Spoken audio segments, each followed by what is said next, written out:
protect America's space assets.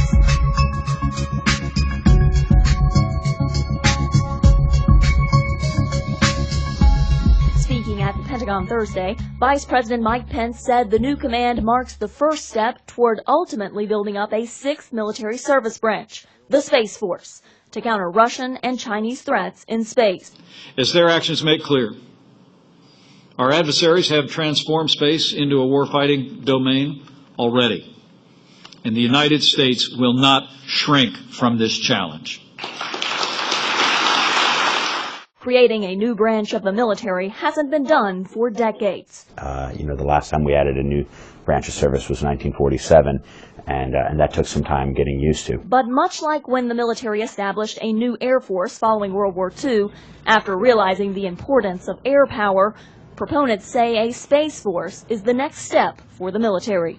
I think we are approaching that point for space, that space has become so important to our military, to our overall economy, that we're going to need a cadre of professionals that, eat, sleep, and breathe space. Defense Secretary Jim Mattis, now endorsing the space management plans, once opposed the idea of creating another military branch. In a letter to Congress last year, Mattis cautioned against creating, quote, organizational layers at a time when we are focused on reducing overhead and integrating joint warfighting functions. For now, Space Command will integrate the military's space experts and continue to protect unmanned satellites for communications, missile warnings, and GPS. NASA will continue handling human spaceflight. President Trump is asking Congress to formally create the new military service by 2020. Aircraft, such as tankers and cargo planes, are the military's fastest way to move fuel, people, and equipment long distances. But the general in charge of these movements tells VOA there might be a better way. Via space. If I can resupply from space, I can go across the globe in about 30 minutes. And if I can get the cost down, which the industry thinks it can, I do truly believe that is the next step where we can really make inroads, and I can get after what's called the speed of war. The idea of using space deliveries isn't as far out as it may seem. In fact, industry leaders focusing on spaceflight, companies Everhart hopes to partner with, are already working on it. SpaceX is one of them. I know there's foreign ventures that are looking at this as well. Even companies like Sierra Nevada, they have their Dream Chaser launch vehicle, which could provide tremendous strategic advantage to the U.S. government. But it's an advantage that would come with an astronomical price tag, thousands of dollars per kilo. Experts say the need to use space must outweigh these costs, perhaps only being used during the most important of missions. For example, the incident that happened in Benghazi, Libya, imagine if we had been able to launch a SEAL team and put them right down in that compound within 45 minutes of knowing that it was under attack. It could have made the difference. Harrison says space resupply likely won't be available for at least 10 years. But Everhart says industry experts tell him it could be ready sooner. And he said, we think possibly maybe in the next 2 years. The train is leaving the station, and we're going to be on it. And I'm not going to be on the caboose. I'm going to be in the front I'm going to be in the front. The general says his team is already writing government proposals to make space resupply a certainty for future military mobility.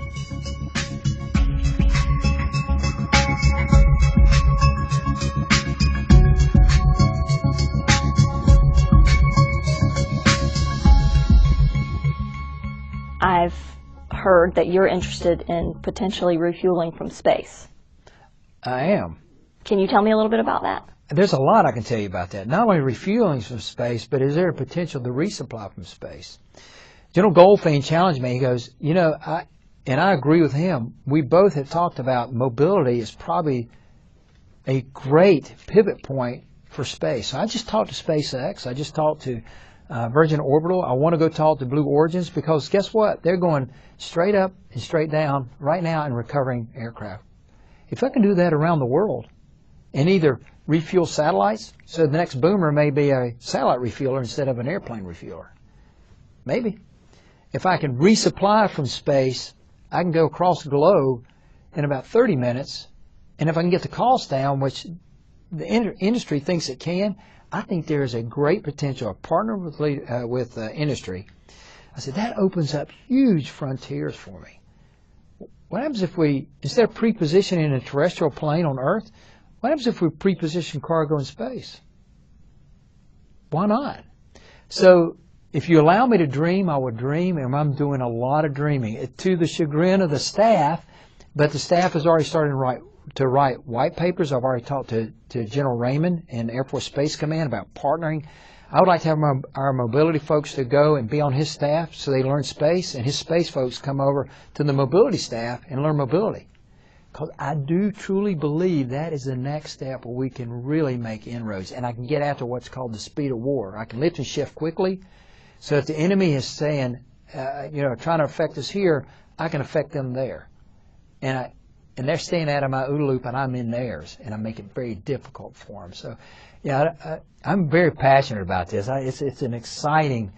I'm sure you've got a lot of naysayers though saying that that's too difficult to do, or the costs are too high. Really? Go ask Jeff Bezos. Go ask Elon Musk. Go ask them, and find out what they're telling you. Because I'm telling you, they're not. I may have naysayers, but they don't, because they're wide open. And look what they're doing right now. Look what they're doing right now, resupplying the International Space Station. They're doing things, launching satellites. They're doing it as routine right now as we've ever seen it. Now, I asked them their timeline on when they think they can, possibly resupply at another point in Earth. And they said, we think possibly maybe in the next 2 years. The train is leaving the station, and we're going to be on it. And I'm not going to be on the caboose. I'm going to be in the front I'm going to be in the front. We're going to lead this logistically, and this is where we're going. So that's the vision for Air Mobility Command.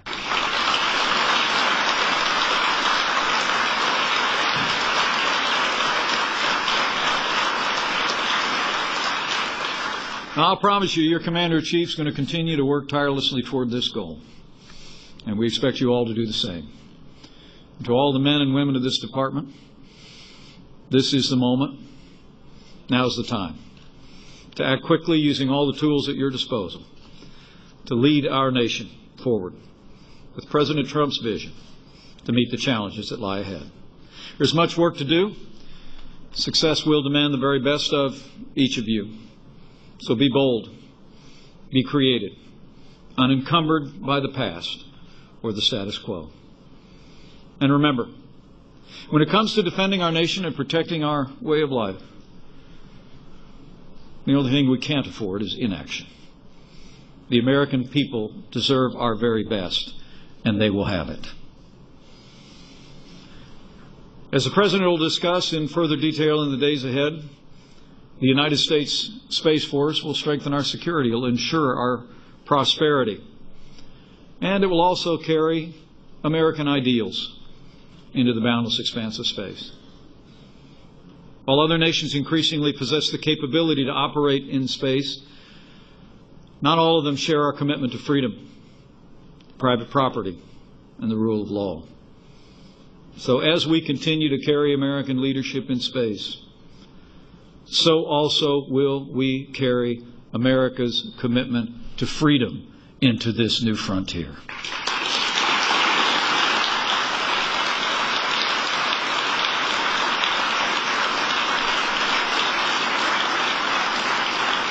So this is the moment. Now's the time to do as Americans have always done in ages past, to lead with strength and a pioneering spirit into the future. Under the leadership of President Trump, our Commander-in-Chief, we will take the first bold steps to ensure our security on Earth and in outer space with renewed American strength. And as we embark, we do so with faith. Faith in all of you who've answered the call to serve in the uniform of the United States of America at such a time as this in the life of our nation. Faith to all the incredible civilian personnel who serve here in the Department of Defense with equal devotion to our nation. And we do so with that other kind of faith as well. Just as generations of Americans have carried those who have taken to the skies in the defense of freedom borne upon their prayers, I want to assure all of you who will be called to this enterprise that you can be confident. You can be confident that you will go with the prayers of millions of Americans who will claim on your behalf, as generations have claimed before, those ancient words, that if you rise on the wings of the dawn, if you settle on the far side of the sea, even if you go up to the heavens, even there His hand will guide you. His right hand will hold you fast. And He will hold fast this great nation in the great beyond. So thank you for your service to the country, for all of you who have been called to serve in our armed forces, with your unwavering commitment, with the courage of our men and women in uniform, with the continued support of the American people, with the vision and leadership of our Commander-in-Chief, and with God's help. I know we will give America the defense she needs here on Earth and the outer reaches of space. Thank you, and God bless you, and God bless the United States of America.